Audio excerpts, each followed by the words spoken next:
All right. Well, it sounds like the mic's on. Can you hear me? All right, great. Thank you for coming out on a Wednesday evening, spending your night with me. My goodness, talking about a really fun subject, suicide. All right, so before I begin the conversation, I want to tell you a little bit about myself. I think we've got some feedback. There we go. My background and training is in clinical work with severely mentally ill individuals. I did my postdoc at Austin Riggs Center in Massachusetts. It was a 4-year postdoc, and in 4 years I couldn't learn everything I needed to learn because patients came to us following usually a suicidal attempt, and about 70% had made a very near lethal suicide attempt before coming in. And about 70% of that group were very angry that they were alive, didn't trust us, didn't trust mental health professionals, Western medicine, psychiatry. And I would say, hi, I'm going to be your therapist, and try to find some way to be of help to them. So sort of my journey with working with suicidal people began at Riggs and continued on for the next 24 years. And so currently I do treat a lot of professionals and doctors, et cetera, but another part of our clinical practice is taking care of these same patients on our outpatient rehabilitation programs. So what I want to talk to you primarily about is how we use ourselves as clinicians to form like a little micro community with patients, because the patients that we see that are deeply suicidal, I start from the proposition that they are deeply isolated and alone, and of course afraid to talk to us about their suicidal thoughts, impulses, urges, etc. And we can invite them in and allow them to be part of our community, and we can be accepting of them, or we can react, which would be a completely normal way to react, with horror and how could you, and let's make sure to document the risks right now and ask for a contract for safety and do things like that, which are standard practice, but I've found that it generally turns people away and makes them feel even more isolated and guarded and afraid that if they say anything, I'm going to push the little red button and send them into a hospital. So that's sort of the overview of what I'd like to talk to you about. We'll get to the issue of documentation and risk assessment. The other thing I want to sort of emphasize is that if you do a really great assessment, the patient doesn't know that you're assessing them while you're doing it, because you're not asking, so how suicidal are you? Have you thought about it in the last 24 hours?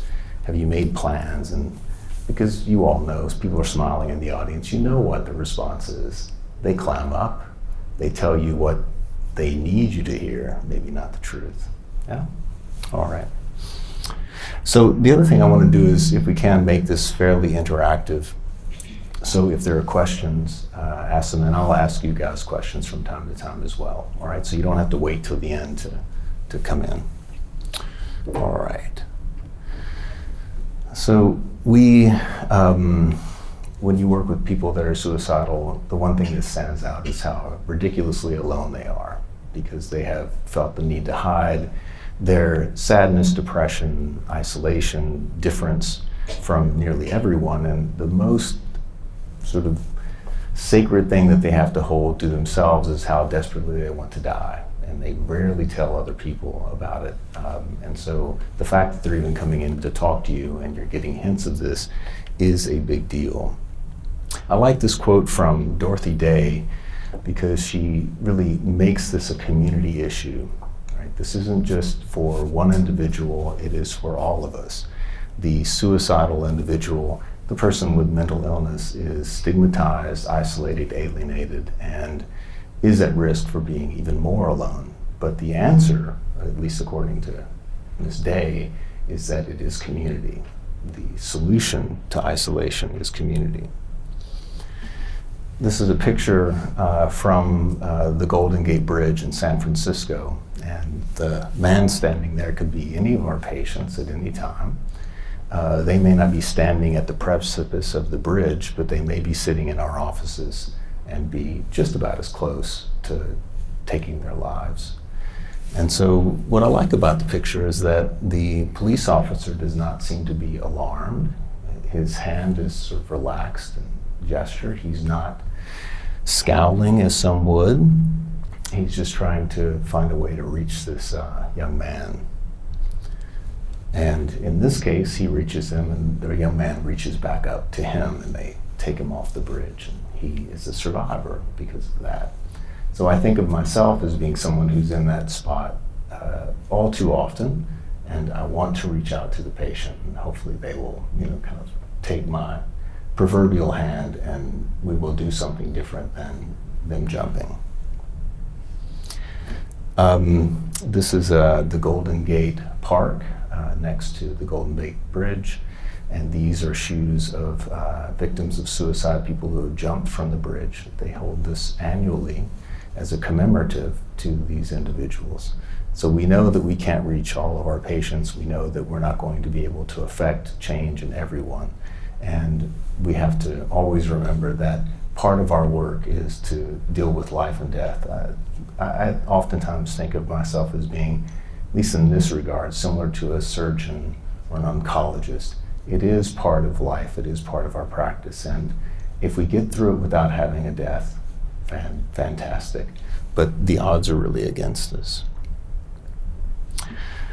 So I'm going to move back and forth tonight between talking about us as clinicians forming a small micro community with a patient, but also keeping in mind that patients, individuals, have communities around them, and we need to, as much as we can, help to activate those communities.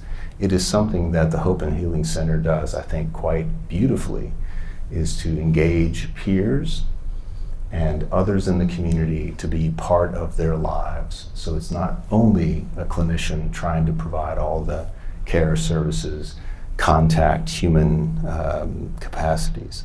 So this is from the National Strategies of Suicide Prevention, where they just outline that of all the strategies that are used in research and in these prevention programs, one that's wholly underutilized is peer support.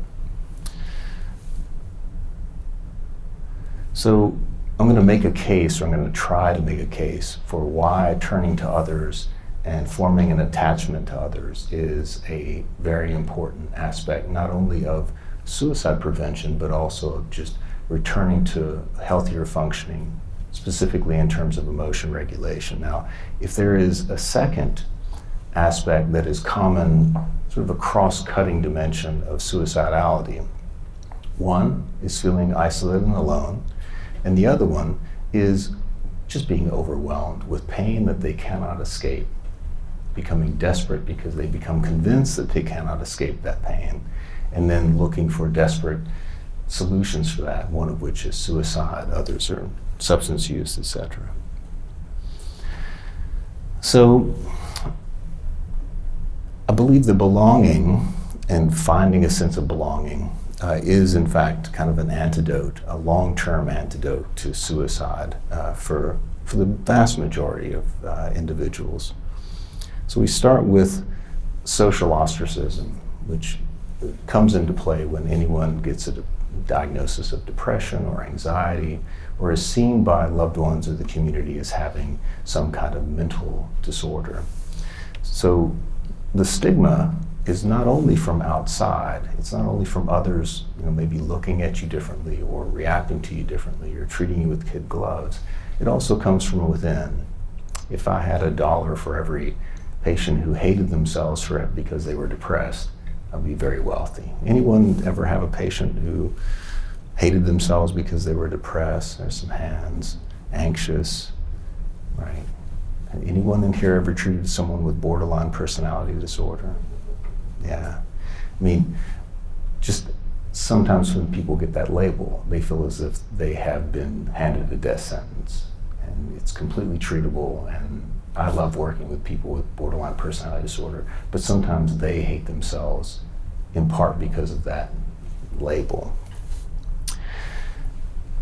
So we have sort of social ostracism and alienation, which is psychologically and emotionally very painful. It's physically painful. It brings with it symptoms that are not unlike fibromyalgia and headache, migraine, etc. Then we have an internal process, which is rejection sensitivity. And this is the feeling as though everyone out there is going to run from me, abandon me, leave me, drop me, and oftentimes this gets elevated when people have been given a psychiatric disorder diagnosis. This kind of creates a vicious cycle so that they not only experience some real social rejection from other people, but they are very much on high alert and hypervigilant to this, and may react to what may be a relatively normal interaction as rejecting.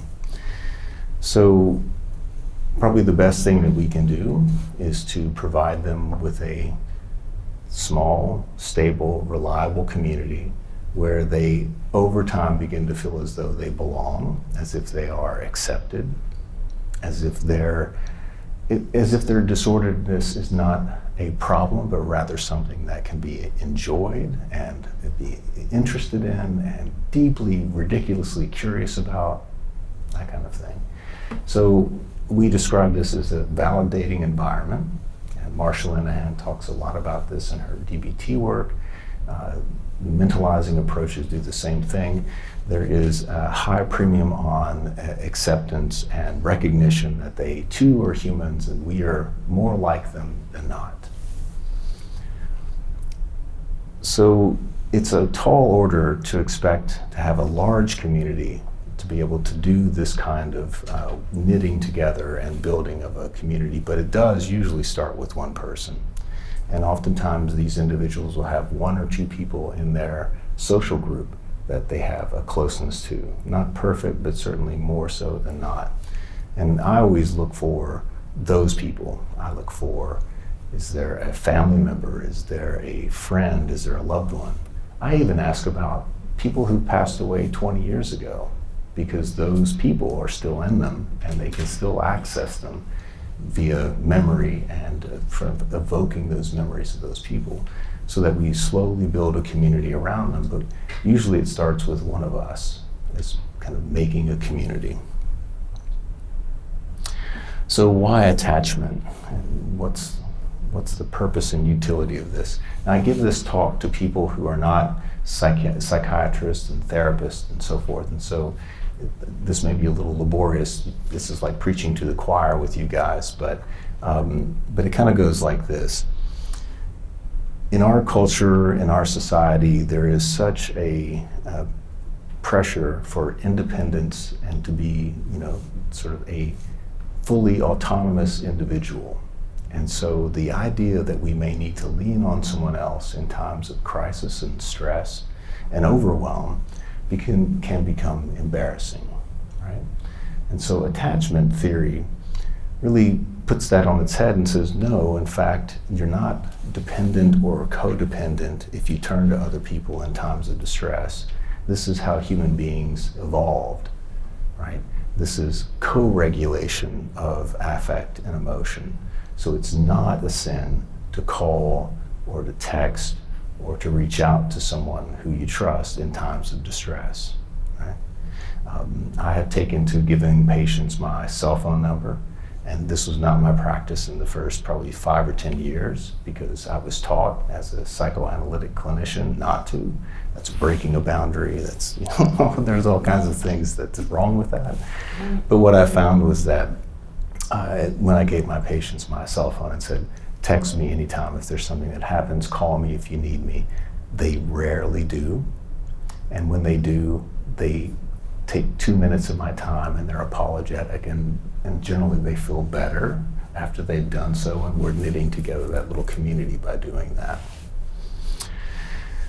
Peter Fonagy, who's sort of a leading expert on attachment theory and psychotherapy, developed what is known as mentalization-based therapy, which is used first and foremost with individuals with borderline personality disorder, but is extended to depression, anxiety, things of that nature.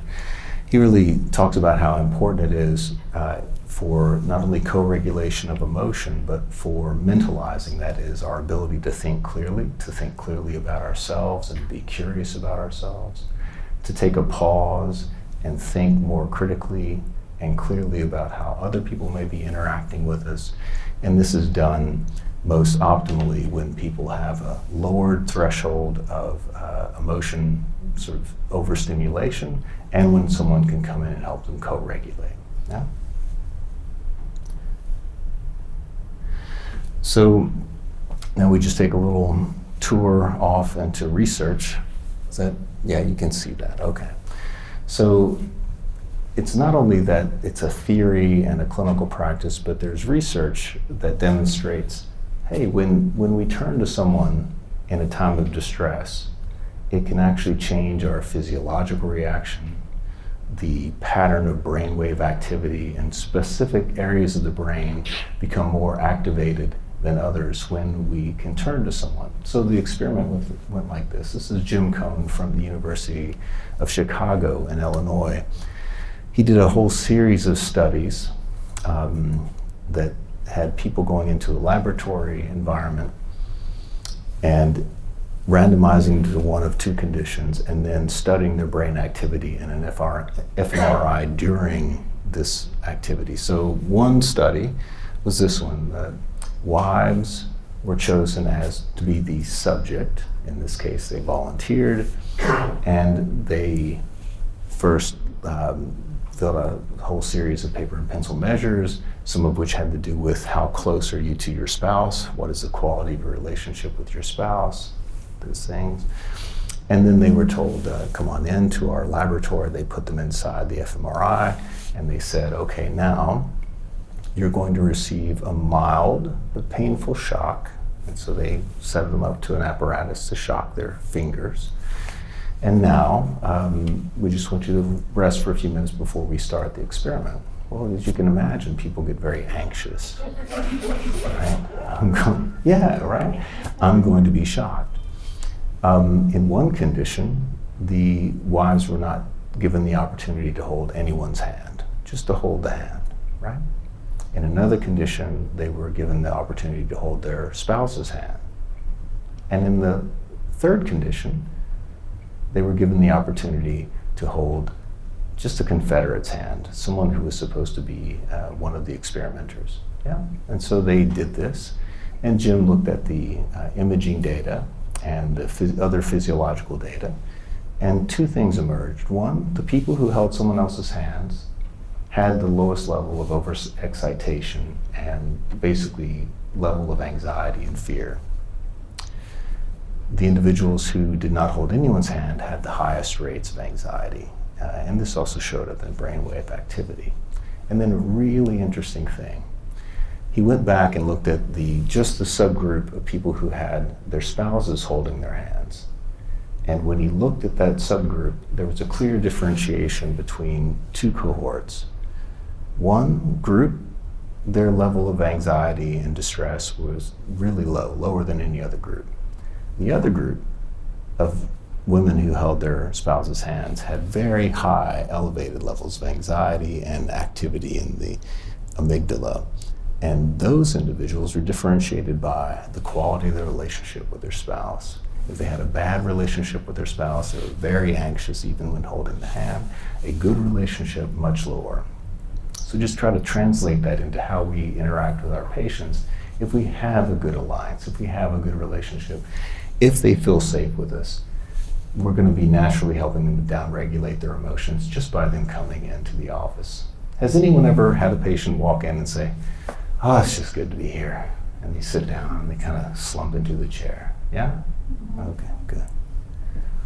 All right, the other little bit of research data that's out there, and this links into some of my own research around autobiographical memory and using autobiographical memory to help people downregulate their emotions, particularly when they're just overwhelmed. Right? It's a completely unnatural thing to do. When people are upset and anxious, they tend to catastrophize. They tend to amplify the signal of anxiety. They tend to focus on that.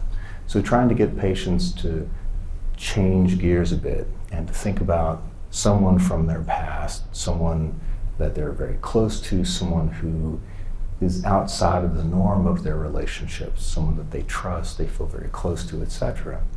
Getting them to do that and to think about that person actually helps to downregulate their emotions. And the decay curve on the upset is really dramatic when you have someone do this. So the two studies had to do with positive memory and two attachment figures and how that changes the decay curve on affect overload, right?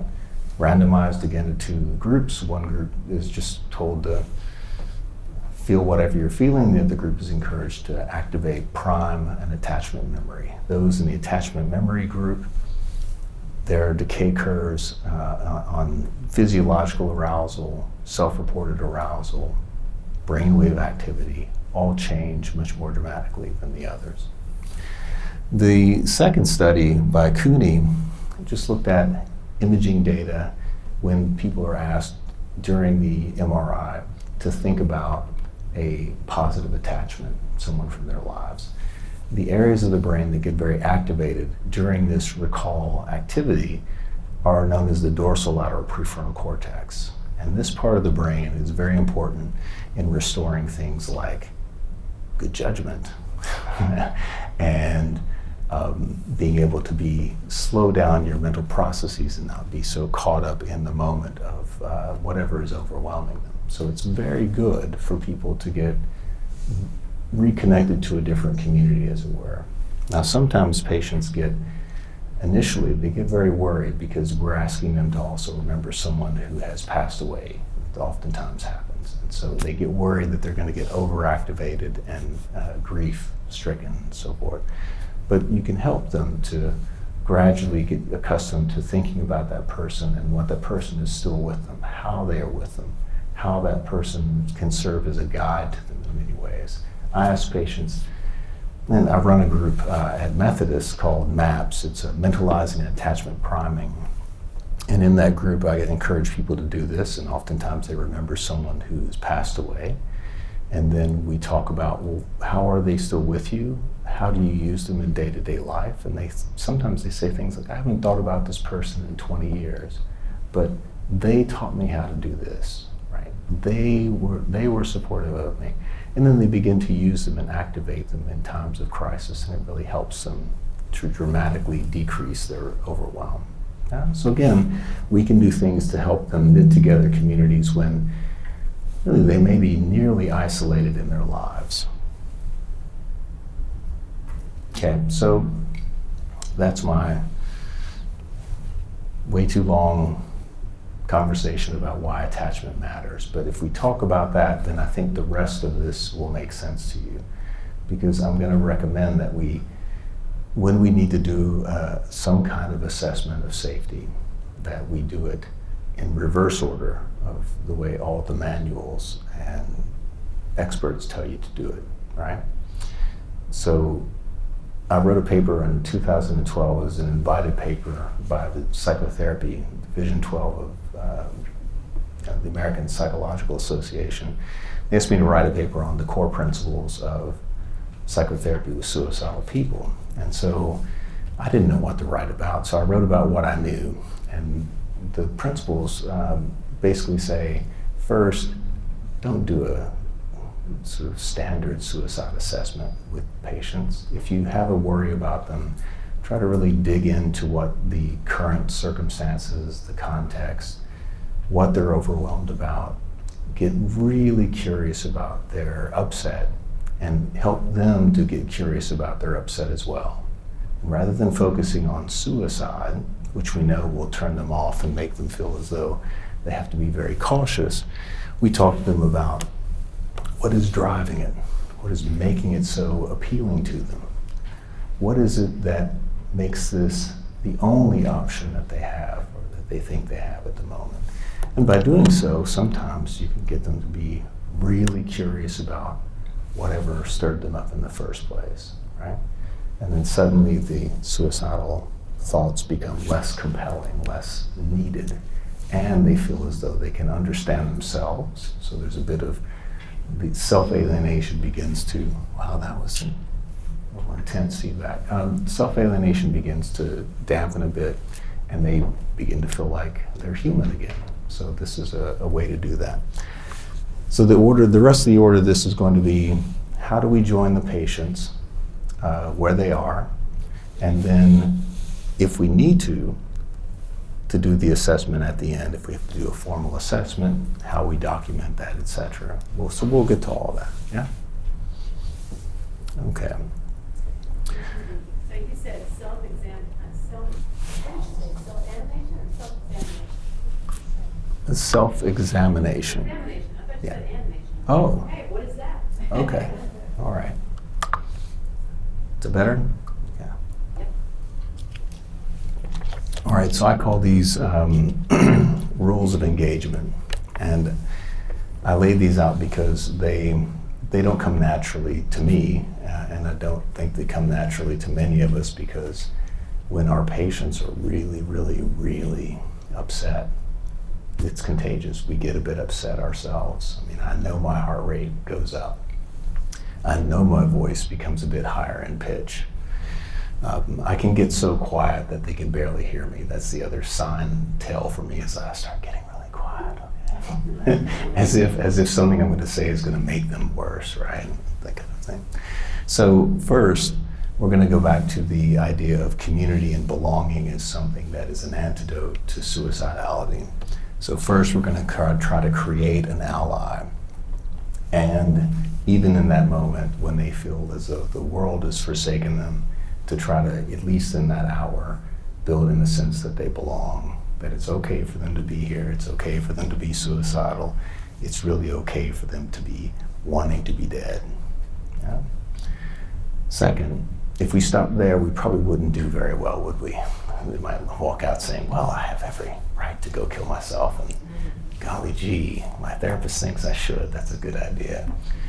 So the second piece is absolutely critical, which is to engage what I call radical curiosity.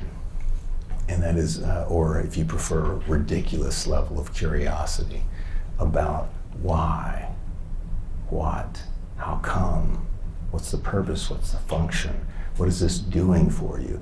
And genuinely being open to hear their answers, right?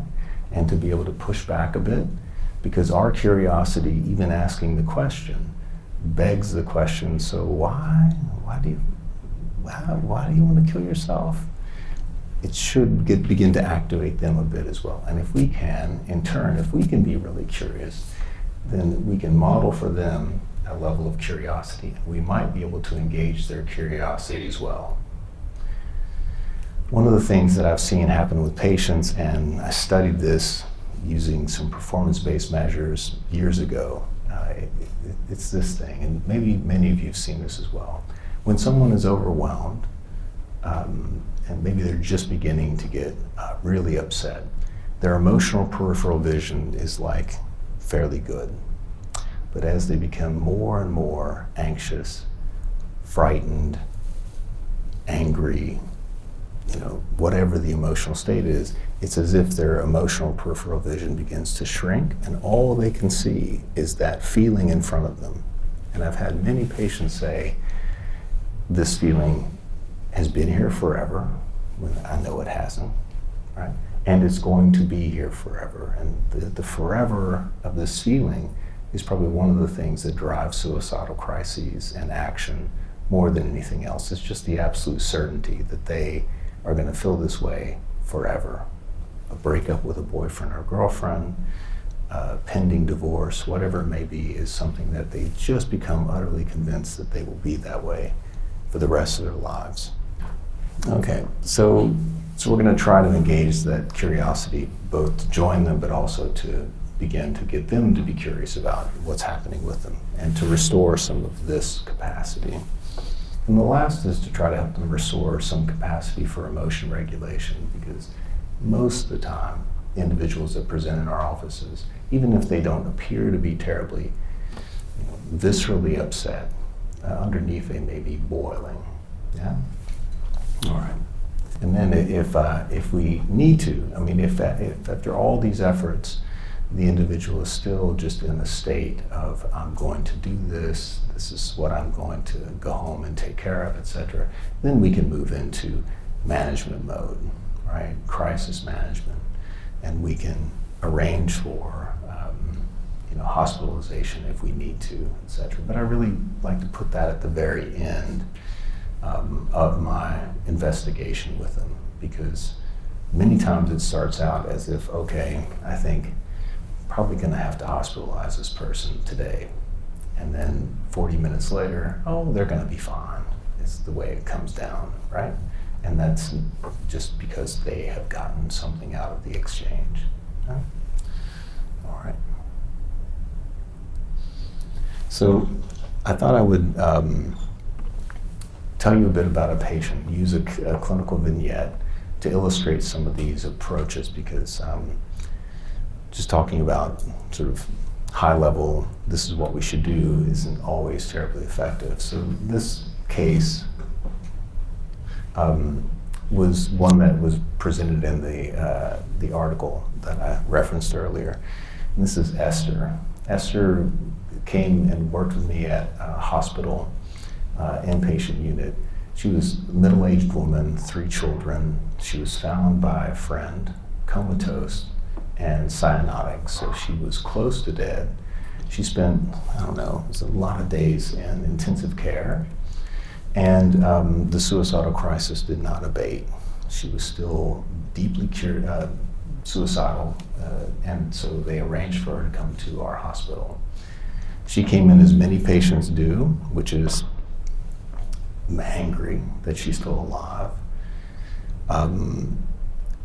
even remorseful that she did not do a good job. She was sort of critical of herself for not being more successful. She called herself stupid for not being able to do it right, et cetera, et cetera. And I said, hi, I'm supposed to be your therapist. We maybe had 2 weeks, maybe 3 weeks to work together. And so this is the way we began. After some just brief introductions, she said, I don't know, I really have no reason to go on living. I just want to sleep. And this was kind of my introduction to her. So first, creating an ally and a sense of belonging. So, just as a usual practice, I want to hear about her life, about what had brought her into the hospital, the circumstances that did that. And, she was just woeful. She was downcast. She didn't look at me. She basically spent the whole session doing as I asked, but there was no sense of her being present in the room or in the least bit curious about me or about her hospitalization or about living.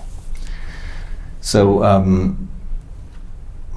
as oftentimes happens in a hospital setting, a patient can feel as though they are at odds with us because we are their captors. We are the ones that are trying to keep them alive. We are going to convince them that they should keep living, all those great things. And their job is to die, right? So the first thing I tried to do was just to open up a little bit of space and to make clear to her that I had every faith that she could kill herself if she wanted to, right? That this was non-controversial. I was not interested in a power struggle with her, right? I was not going to deny her wish to be dead, but I was interested in, what would happen if we got interested in what her death wish was and why she wanted to die. So I said, it's clear that you've been suffering. It sounds like you've decided to throw in the towel on your life. She kind of nods, oh, why bother? Talking can't help anything. All I want to do is sleep forever. So she's already telling me that, my efforts and my strategies are going to be worthless. Talking's no good. So she's letting me know where I am.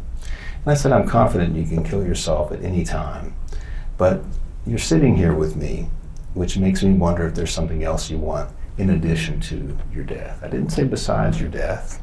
I didn't say instead of your death. I'm like joining her. You want this very badly. I get it. Is there anything else you want? Right?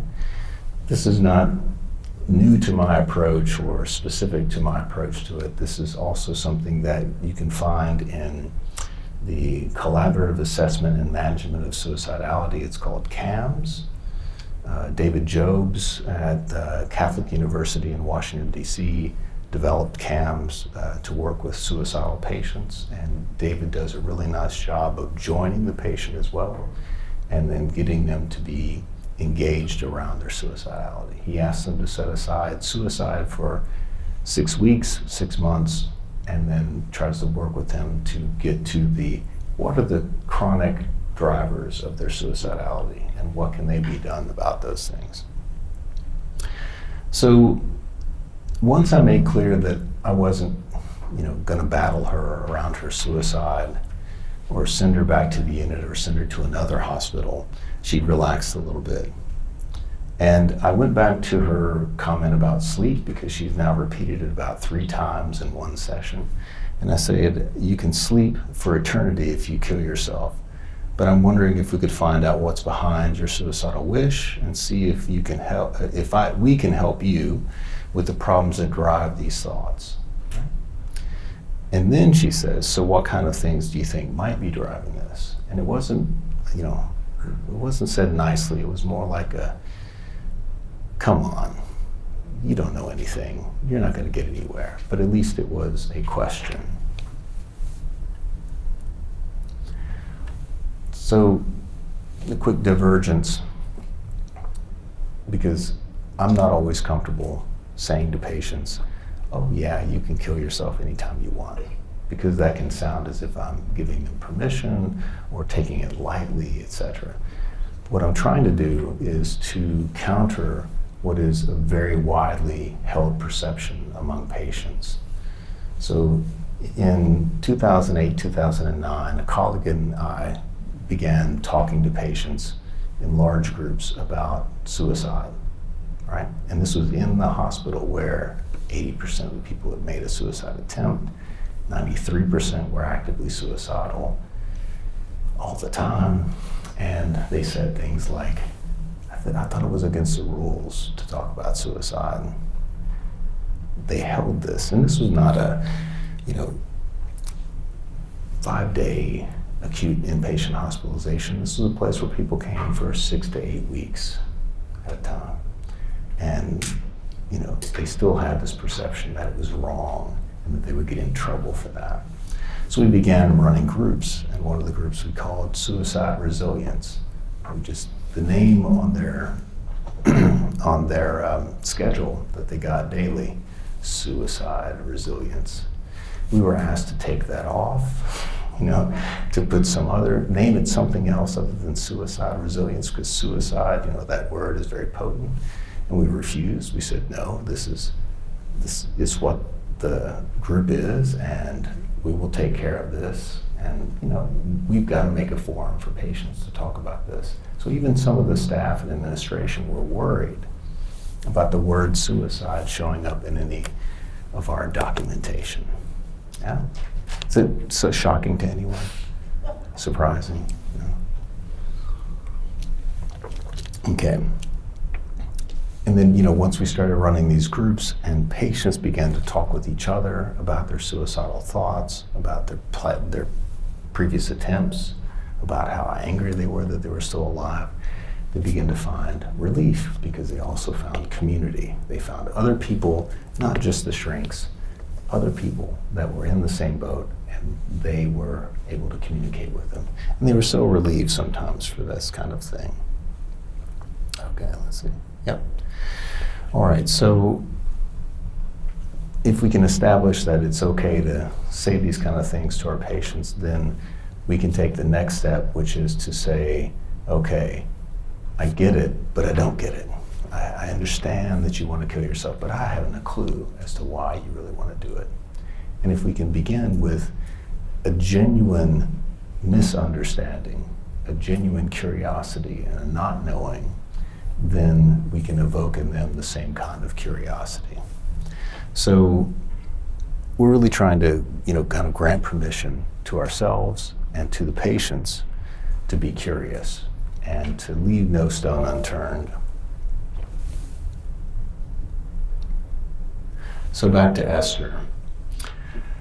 Esther comes in the next day, and she's talking about how she couldn't sleep last night because she kept thinking about suicide.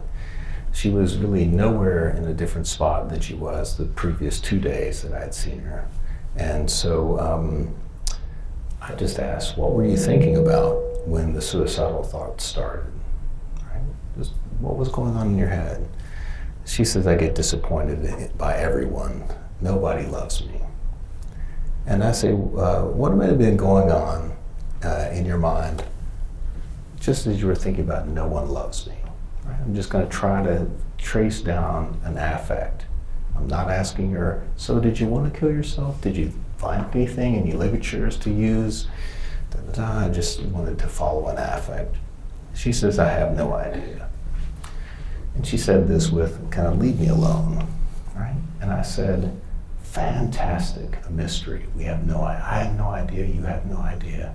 Can we dig into this a little bit? And she thought I was crazy, and she was right, I'm a little bit crazy, and probably makes it possible for me to keep doing this kind of thing. So she says I was in my room feeling low. Well, what does low mean? What's low like? And then she explains that she went to dinner with a roommate and that she had sort of prepared something for the roommate from the offerings at the cafeteria, and she took it to the roommate. And she sat there, and then she didn't eat, and then she got really depressed, and then she left the table and went back to her room. And I asked her, when you left the table, did any fleeting thoughts or feelings pass through your mind? Right? Again, just following some little thread that she's throwing out there. And she says, I know this sounds stupid, but I wish she would have asked me what was wrong. I must have lain in bed forever waiting for her to knock on my door. I'm pathetic. And so, what was she looking for from the roommate? She did this little gesture for the roommate, and something didn't come back her way. And then she gets crestfallen, and then she leaves, she isolates herself, she lays in bed. But instead of just laying there, she's waiting for the roommate to come in. What's wrong? What's going on? Why did you leave? None of that. Now, with our patients, if we start asking questions like this, they will begin to get riled up. They will begin to get overloaded. And with her, I'm pathetic. It was no small thing. She was really mad at herself for her patheticness because she wanted something from someone. So I come back with, sort of trying to meet her patheticness and to be curious about that. Describe feeling needful, wishing that your roommate reached out to you. Then you attacked yourself for having needs. And then I said, I wonder what makes you believe that having needs and wants means that you're pathetic. Right? She says, I've always felt this way. Even as a little girl, I felt ashamed for wanting a hug from my parents. Our family wasn't very touchy-feely. I always felt like an outcast, like I didn't belong. And then she falls into a long silence. So there you can see, okay, she has felt isolated and alone and different from her family all of her life, her needs not met, etc. And her reaction is to pull back, withdraw, and secretly hope that someone comes and finds her. Now, earlier in the session, she had described this event, and it preceded her suicide attempt. She had some exchange with her husband. He had gone on a business trip. It was not a good exchange. Her kids were out, and she drew the curtains in her living room and sat on the couch and counted out the pills that were prescribed by her doctor. And then she took them one by one and swallowed each one with a little gulp of water, and then laid down and expected to die. And she really nearly did do that. So she had just told me about drawing the shades a little earlier in the session, and her pulling back that way and getting forlorn and sort of downcast.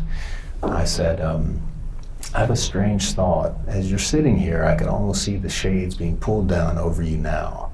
I thought, what a tragedy that even here with me, you have to suppress your emotions and hide away your true feelings. And she starts to cry. And to me, I'm like, yay, she's crying. First time in 5 days of me going at this with her. So she's crying, and she said, I shouldn't feel upset when people don't notice.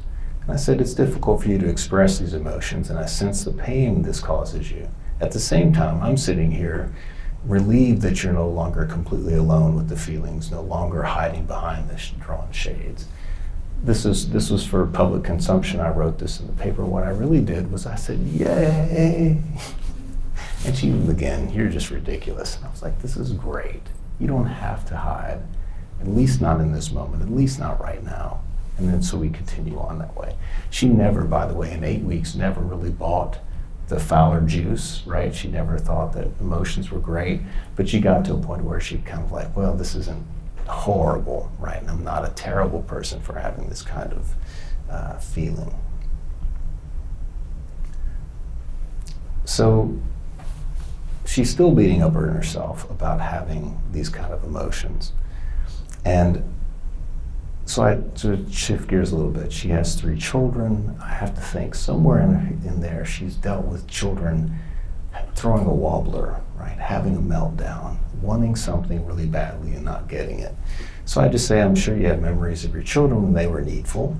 When they were little, how did they respond when they needed or wanted something they couldn't get? And then she starts chuckling. And then only a little chuckle, and then she's back to futility. So I go after the chuckle. I said, what made you chuckle? He said, a memory of my son standing at the refrigerator, screaming bloody murder because he was hungry.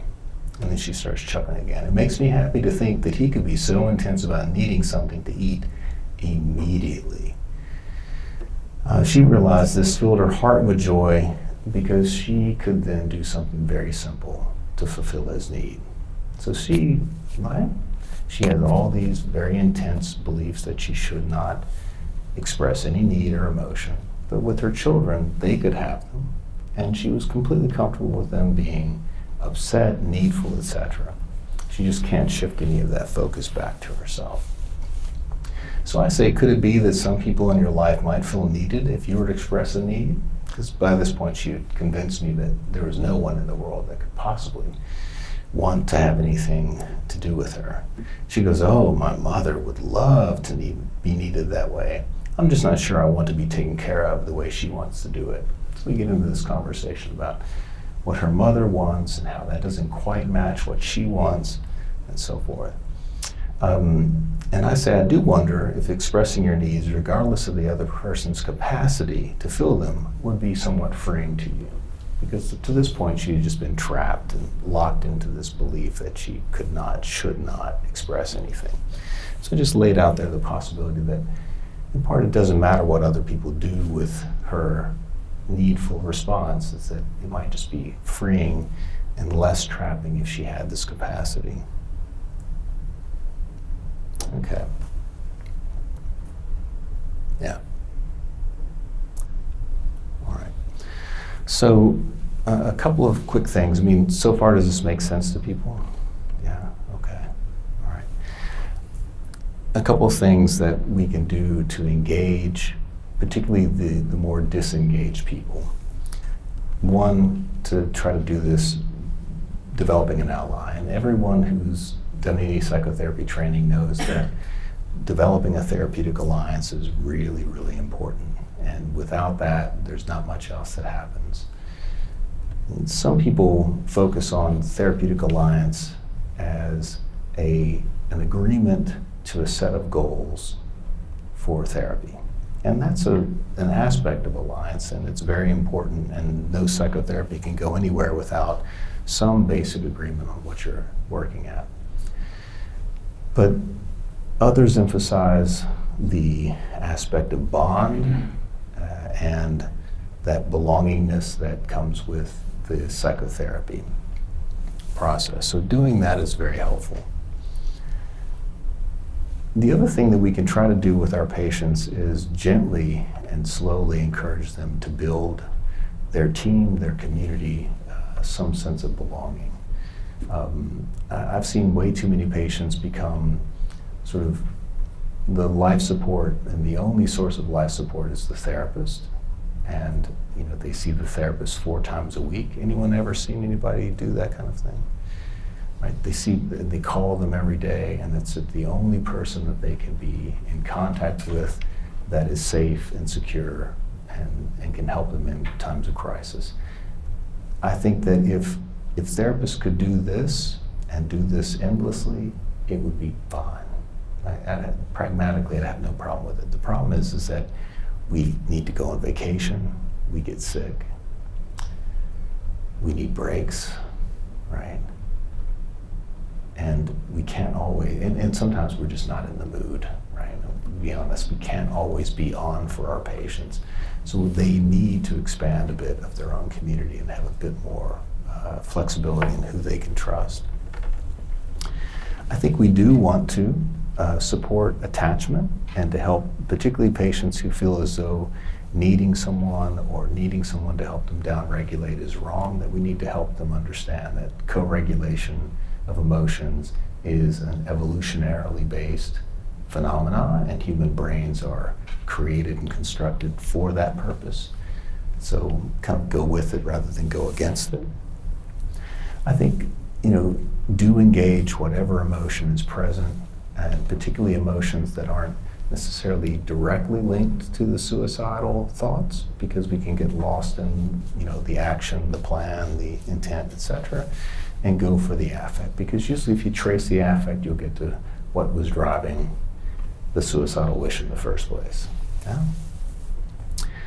And then when we can, do help build a community with them so that they have others that they can go to, so that they feel as though they belong to more than just one. And that's why when I got this invitation to come to the Hope and Healing Center, I was just kind of thrilled because, one, I knew that their ethos is building communities and having communities where peers support other peers, people help one another out, and they create this kind of really lovely community.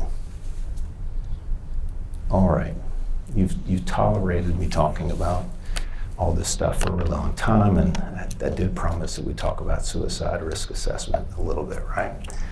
So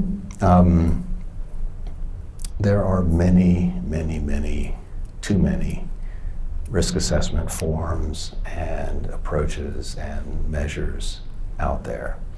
I wrote another paper on the imperfect suicide assessment. It's just everything is imperfect. Nothing is great at predicting which individual is likely to kill themselves or not, right?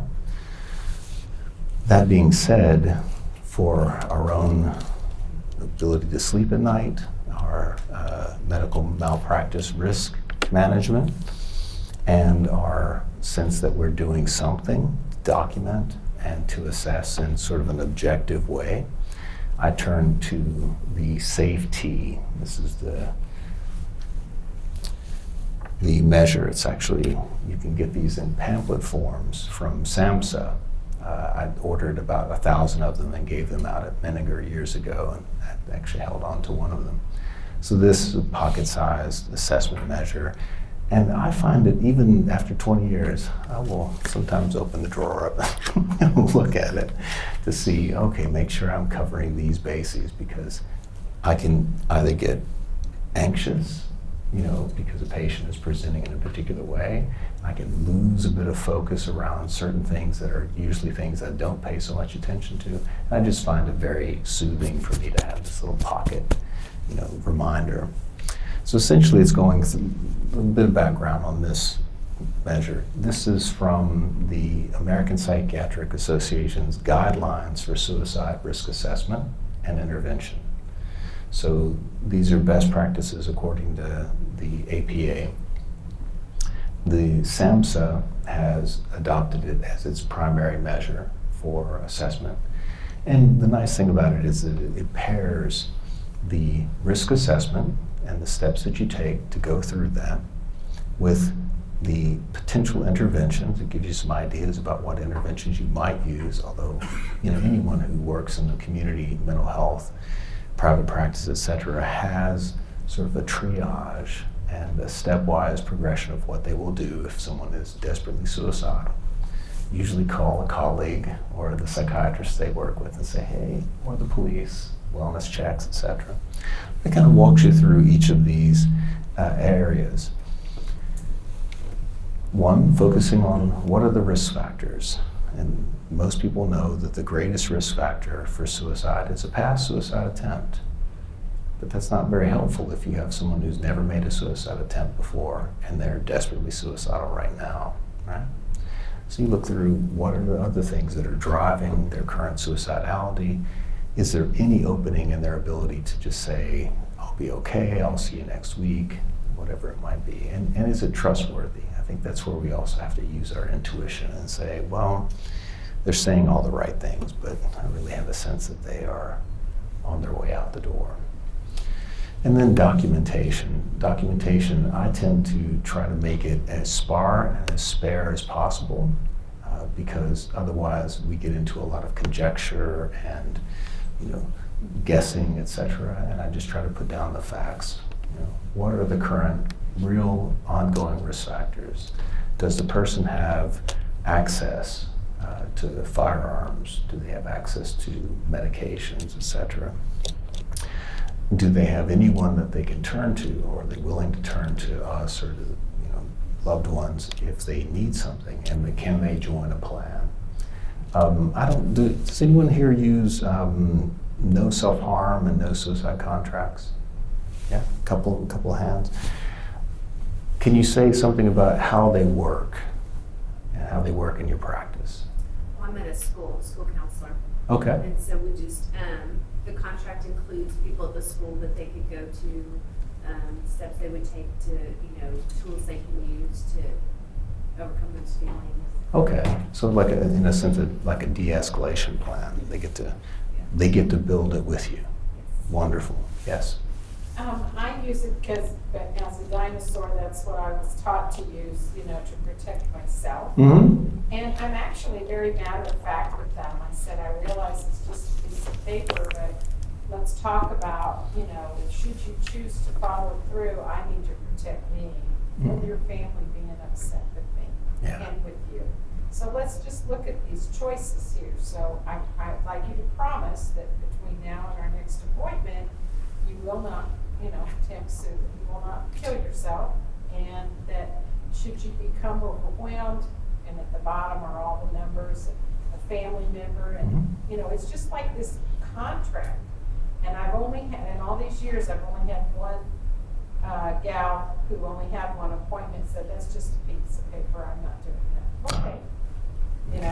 So, but everybody else goes, oh, okay, and they sign it, and I give them a copy, and they come back. And again, I think it's because it's out in the open, it's real, it's describing consequences that are very possible. Yeah, and one of which is a consequence for you. Exactly. Yeah, absolutely.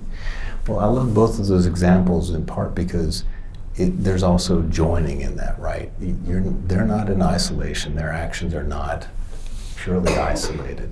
And you are trying to see where can they join you? Can they, in fact, give you something in return, right? It's nice. Yes?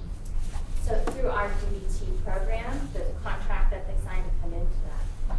And there's several aspects of it, but what we say to them is, we can't ever take suicide off the table as an option for you. That's always going to be something that you could do. But in the program, we ask that you take that off the table for the time being. And if you decide to go that route, we ask that you come in and fire us, essentially. Oh, that's and nice. let us know. So, and through DBT, you're working with people who have Yeah, that's some nice. form of Yeah, that Marsha's approach, Dave Job's approach, they all, and I will often do the same, just ask them to put it aside for a bit of time. Give us time to work together because, I get anxious, and if I think you're going to be dead the minute you walk out of here, I won't even be able to think about you, what you're doing. I won't be thinking about how to keep you from killing yourself. So there's all kinds of ways to interact and work with those things. The only times I haven't seen self-harm contracts work well is when the individual does not do as you do, right, which is like lay it out on the table, and they try to pass it off as if this is for the patient. And patients can be very savvy to, oh, okay, this is really for you, and you're just trying to cover your bases, that kind of thing. Yeah? All right, good. My goodness, it's only 7:30. 7:35. Other questions, comments, thoughts? Yes? Another thing you said that I liked is we don't make it, and while we say take suicide off the table for now, we don't say you can't talk about it. We don't say don't bring it up, through the diary card, every week we address it and we talk about it, and we don't, you said, we're not holding that little red button waiting to just, call, a wellness check on them or send them to the hospital. It's a conversation, and it's the curiosity to really kind of get to what's driving that, what's behind it, and how can you manage it if you know what's driving it. Yeah, absolutely. And oftentimes, you probably encountered this, patients don't really fully know why they want to be dead. And in fact, because they're in that state of, sort of collapse, that's all that they can think about. So opening up any possibilities for them to think more clearly about why it is that they're so compelled to do it sometimes reconnects them to their own emotions, right? Esther cries, and I think, yay, because it doesn't mean that she's out of the woods. It just means that, oh, there's a human being sitting with me now. And, we might be able to make some movement there. So that's really very nice. Well, and there's a lot of shame and guilt that comes, what I see at least, that comes along with feeling suicidal or wanting to be dead. People have told them that that's wrong and Yeah. that shouldn't be. Well, we don't want people to feel like that. It happens. And so the shame and guilt that is often kind of bestowed on them by talking about it is important to kind of remove from that conversation with them. Yeah, absolutely. And I think sometimes we are working uphill. I mean, this follows on your point, right? Their past experiences with loved ones or caregivers or whomever is responsible for them, they naturally get very flustered and anxious and want to move into management and control. And I think particularly for younger people, adolescents, emerging adults, they're struggling a great deal with independence and autonomy and where their, sort of their power resides and where yours is. And so moving into management very quickly is usually a good way to escalate a crisis rather than not. Now, you might have noticed that I used the term radical curiosity, and that was in part playing off of Marsha Linehan's radical acceptance, right? So I want to put a nod to Marsha and her work, Dave Jobs as well, because they definitely influenced my thinking about how to proceed with individuals. Yes? Yeah, I was going to say that I supervise interns and elementary associates, and a lot of the newer placements that they have out of school, they're not using this contract at the end. It's not being used. It's considered, I was told, that their place of work is saying, oh, well, they don't work anyway, so we don't use that. I'm going, okay, well, as your supervisor, I still, this is how I feel about it. I'm not going to make you do it, but it protects you. So what is the trend now? I mean, I'm hearing what you're saying, but what is kind of the trend on that? Well, there's been a couple of studies that mainly been sort of survey studies of therapists and communities asking the question, do no self-harm contracts work? And the majority say no, right? But we have to keep in mind that it's the majority versus everyone, right? And I think with any of these interventions, so much of it has to do with how you couch it and how you deliver it and are you joining the patient, right? Are you saying, we are going to do this together? I would like it very much if you come back next time. Or, I really need you to do this to cover my, med mal practice and my you're gonna make me feel better, that kind of thing. Which is not exactly what I meant that I did. Oh, no, I didn't hear you saying that at all. But I heard too, I'm sorry, one more thing on that. I heard too where people that said that, well, if you won't sign it, I have to call your mom, or if you won't sign it, I have to call your husband. Mm. But the thing is, if they are actively, you know, with the plan, you're gonna be contacted Yeah. anyway, if that's your approach. Yeah. So I thought that was odd that someone would use it as a threat, you Mhm. know, that doesn't sound Yeah. charming. I agree. You know, sometimes I had to hospitalize a young man a week ago, and I do it so rarely that I was, fumbling my way through, but we'd gone through all of these steps, and he was just not having any of it. And he had a plan to go off and kill himself. He had access to a gun, etc. And so we had to move into management at that point. But, at that point, my thought is, well, his life is more important to preserve and to hopefully move down the road and give him a second chance. My guess was that he was done with me because I had now betrayed his trust, and he was going to feel as though I was always going to be, that guy that was going to put him in the hospital. And sure enough, that's kind of the way it turned out. He came back, he went into the hospital, I went in to see him, we talked, he came back, he stayed 2 days and was like, I'm out of here. And, at that point, he was at least no longer in a suicidal crisis, so, yes. Well, I was gonna say, I work with a adolescent immigration population right now who are in care, essentially waiting either reunification with family. And so in our facility, in our setting, it's sometimes really hard to get them beyond a case management standpoint. Like, they're so focused on whether they're gonna get to leave, whether they have family to accept them or receive them. And I've noticed that reflecting a lot on that, the memories of their family, the people who are waiting for them, whether here, whether back at home, in whatever country from Latin America they're from, really helps kind of get them to de-escalate. Oh, wow. Because sometimes in our setting, they're so focused on leaving, but there's no other goal. Like, how can I help you outside of this setting? But you feel like you want to end your life because there's no hope of leaving. And so I've noticed that your idea of reflecting back to either loved ones they've lost or family members that are thousands of miles away is what kind of grounds them and helps them explore like a purpose for living. But I didn't know if you had any insight on treating a population that's so stuck in one setting and not being able to.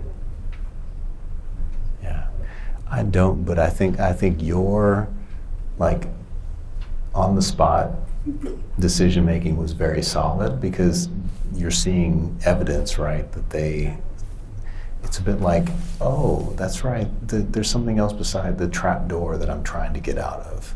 And so it reconnects them to their community, their family, to the meaning for why they probably tried to come this way anyway. So that was really lovely. Yes.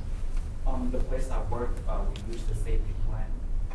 Mhm. So, contract. Okay, a safety plan, right? Okay, good. And you see that the difference being?